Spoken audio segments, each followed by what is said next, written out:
Welcome to the CompTIA Tech Council podcast. I'm Tim Jamal. Over the next few months, CompTIA will be interviewing leaders from our tech councils around the country to learn more about the challenges and opportunities facing their membership in their states. Today, we are pleased to have with us the President and CEO of the North Carolina Technology Association, Brooks Raiford. Brooks, thanks for being with us today. Sure thing. Happy to do it, Tim. Also joining us today is Preston Grisham from CompTIA's communications team in Washington, D.C. Hey, Tim. How are you today? Great. Great to have you as well. Well, hey, Brooks, let's jump right in. Sure.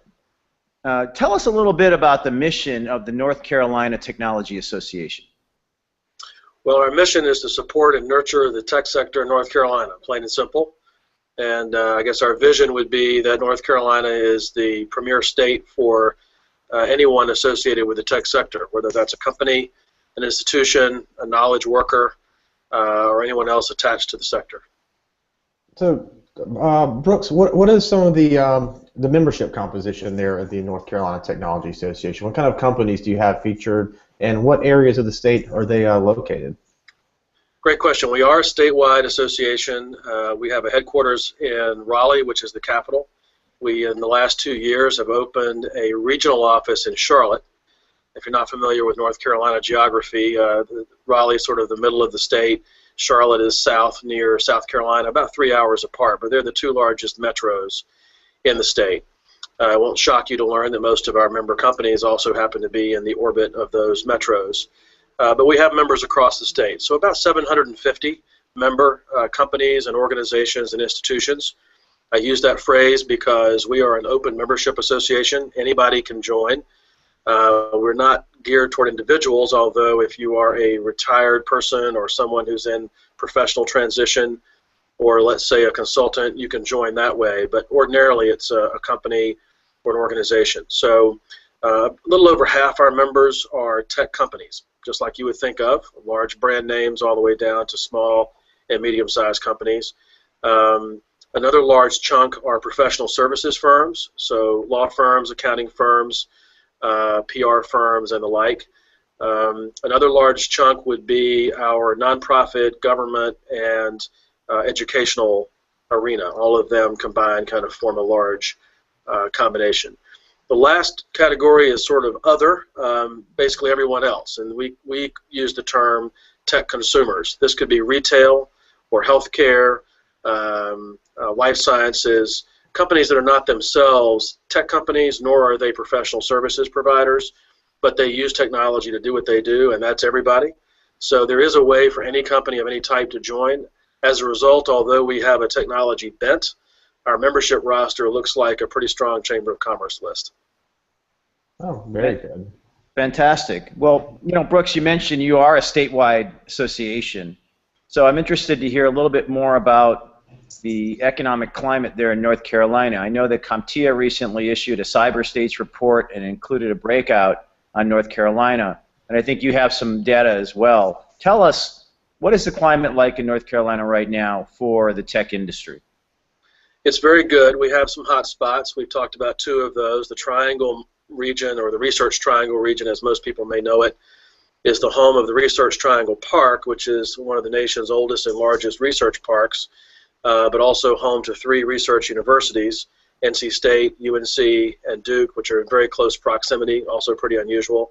It's the state capital, and the county, Wake County, is one of the largest and fastest growing regions in the country. Charlotte and its broader region is another major hotspot. Right in the center of the state, between those two metros, is the Greensboro, High Point, Winston-Salem metro, we call the Triad.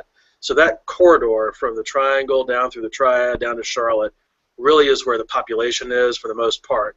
There are other markets that are mid-sized, Wilmington, North Carolina down near the coast, Asheville up in the western part of the state, and places in between.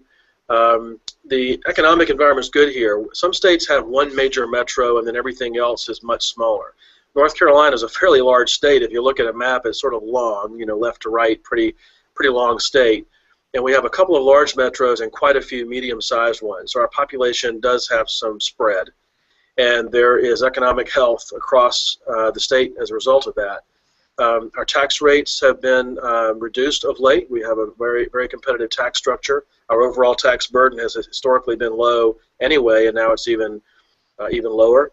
Our unemployment rate has tracked to be in better shape of late.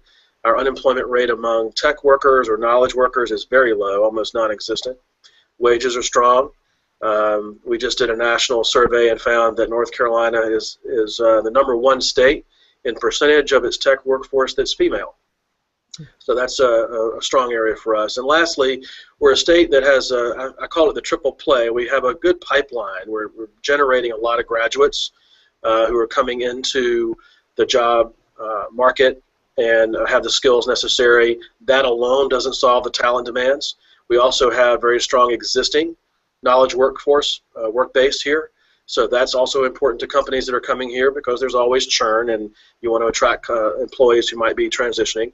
And lastly is the in-migration. We're definitely a state that attracts a lot of knowledge workers who come here for the environment here and the jobs here. So with all three of those in play, we're a very strong market for both employers and employees in the innovation space. Brooks, sounds like you guys have... Preston, can I follow up on that real quick? Absolutely. I'm just curious, Brooks.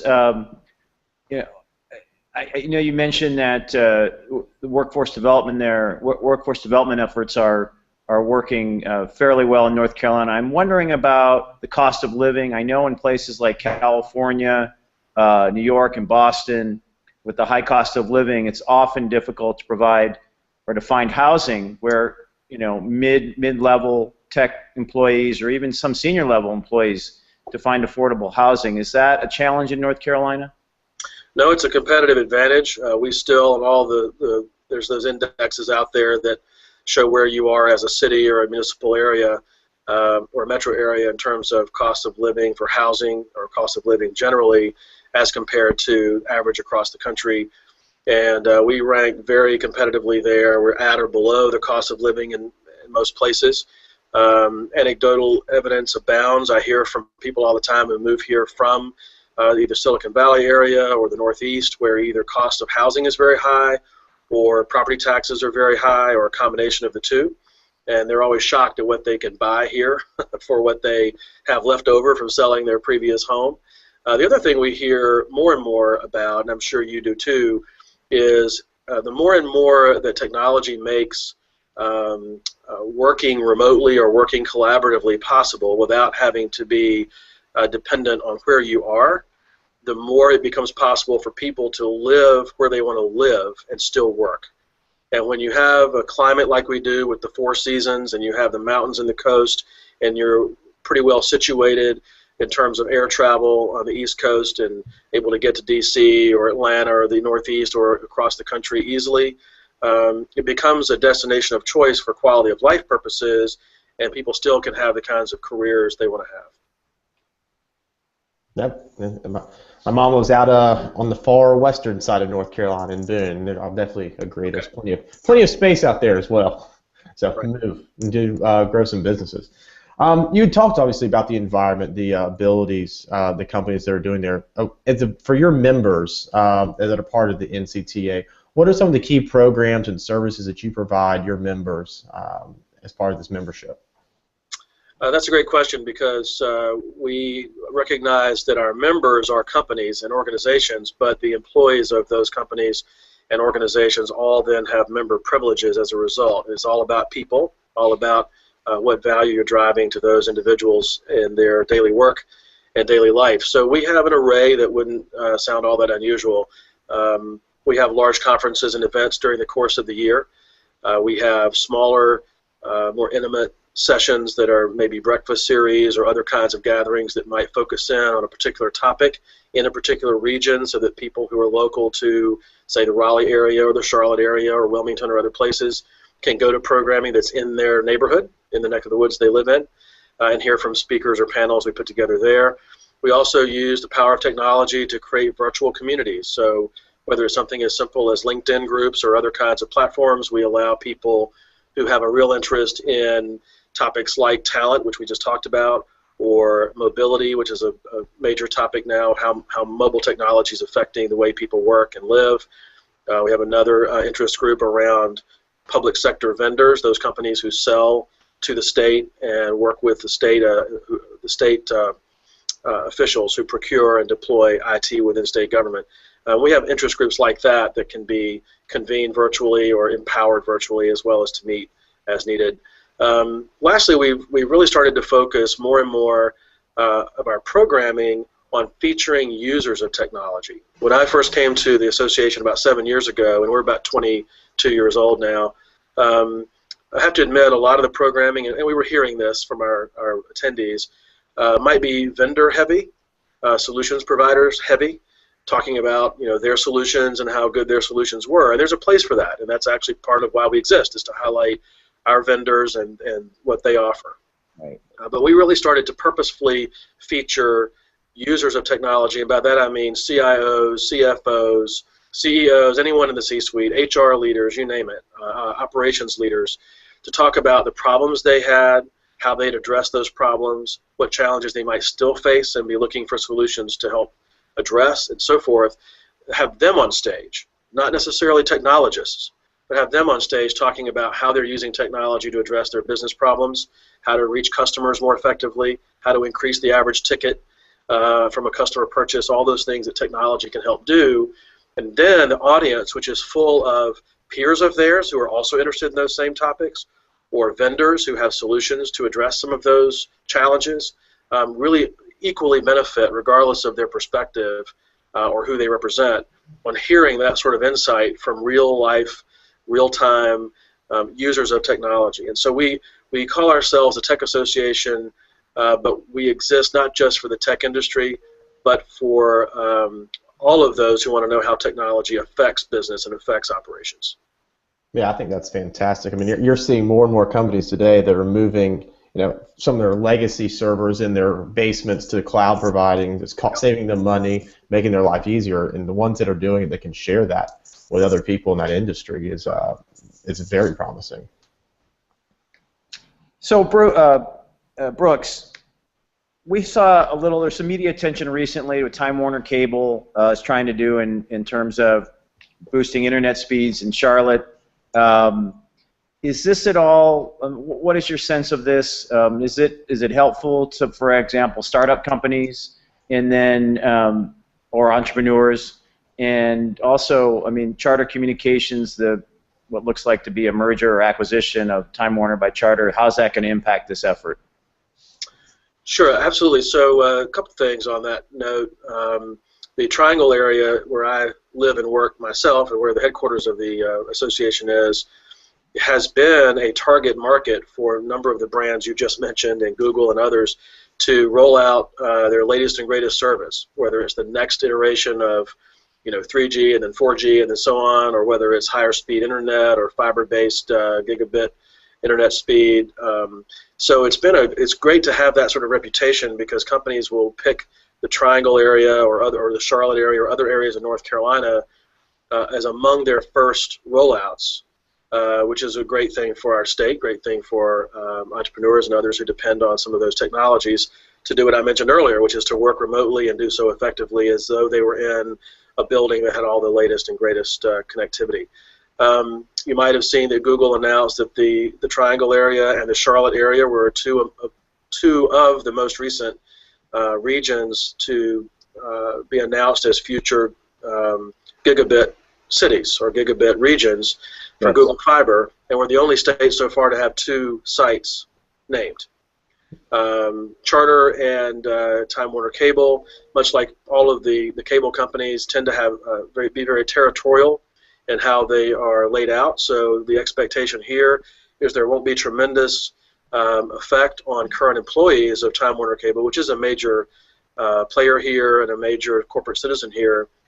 The word we're getting is there shouldn't be that big of an impact on the employee base, and if anything, this kind of acquisition or merger may enhance the service offerings and the service quality that's available to those who are already in this market, currently served by Time Warner. AT&T is here. They certainly are rolling out a lot of services and upgrading services. So the competition's good. The minute somebody upgrades a service or improves an offering, the next thing you hear is that others are doing the same, and that can't help but to benefit the broader tech community and the citizenry, both in terms of enhanced capabilities but also cost containment. And I think both those things in unison are really what makes North Carolina a sweet spot.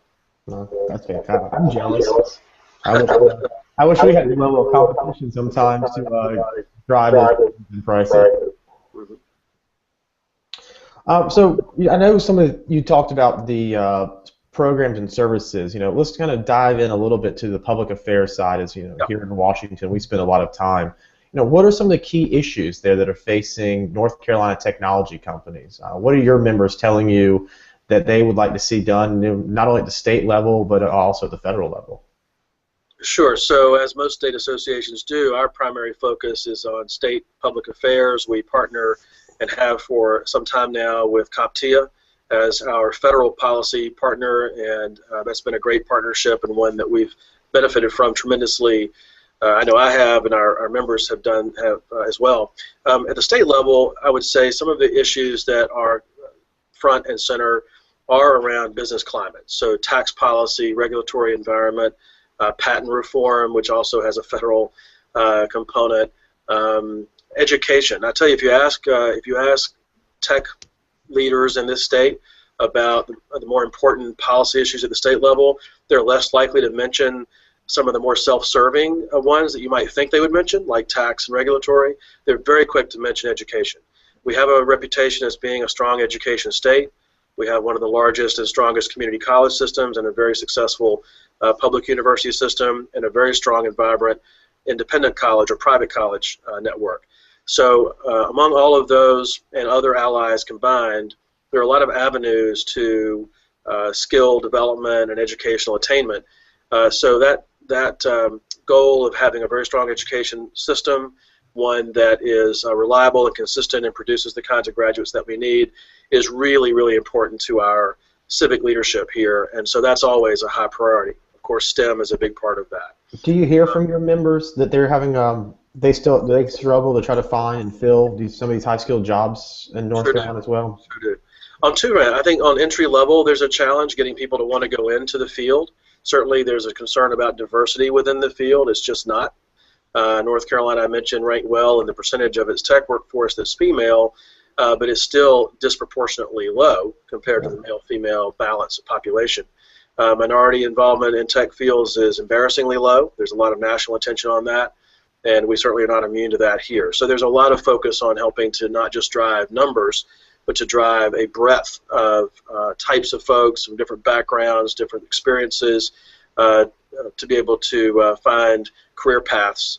We've actually focused some programming recently on alternative pathways to credentialing or certification, sort of the notion of stackable credentials, where CompTIA offers quite a few certifications, and others who do coding academies and so forth, where someone might be able to take either less than a college degree or a college degree, and then sort of like Legos, stack some things around that to make them all the more valuable and to continue to improve their value and enhance their skills over time without necessarily having to go back and get another degree to do that.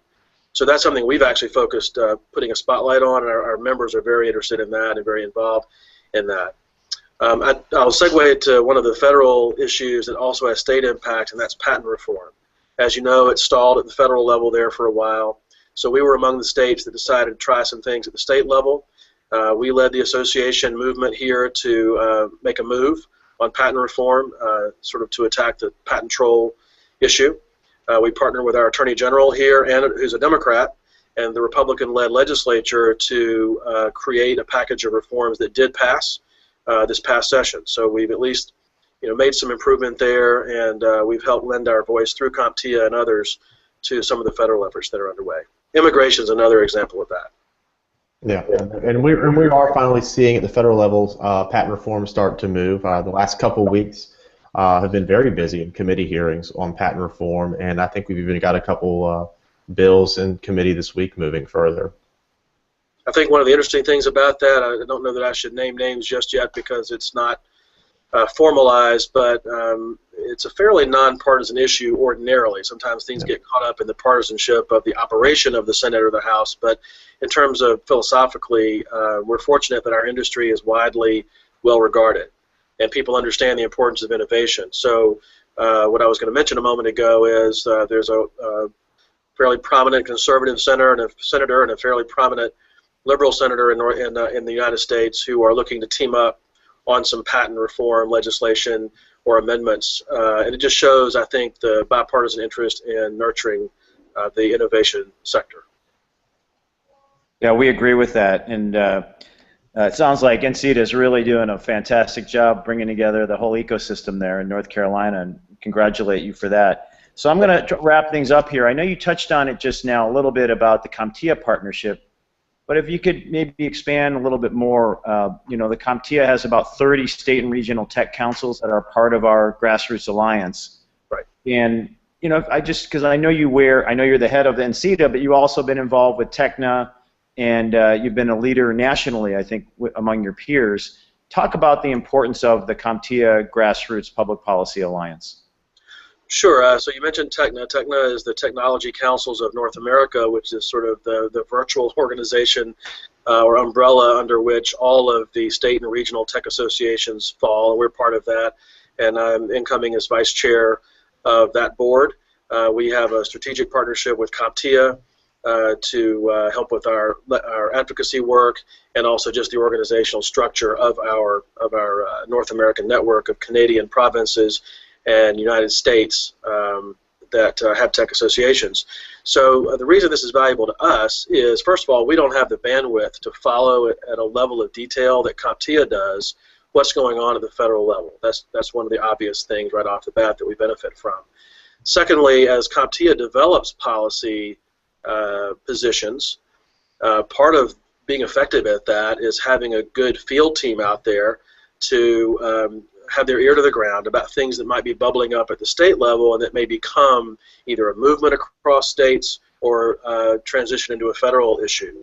And so through this network of state and regional and provincial tech associations, we can help through our own collaboration, our own network, and through some of the committees that CompTIA makes available to make sure we're all on up to speed and on the same page about what's going on at the states and at the provincial level, and maybe help be almost like a canary in the mine for CompTIA. So that's, I know, one role CompTIA is looking to us to provide, but we benefit from that too, because I certainly don't have time to track what's going on in every state, and I might not get that heads up as early as I would like to get.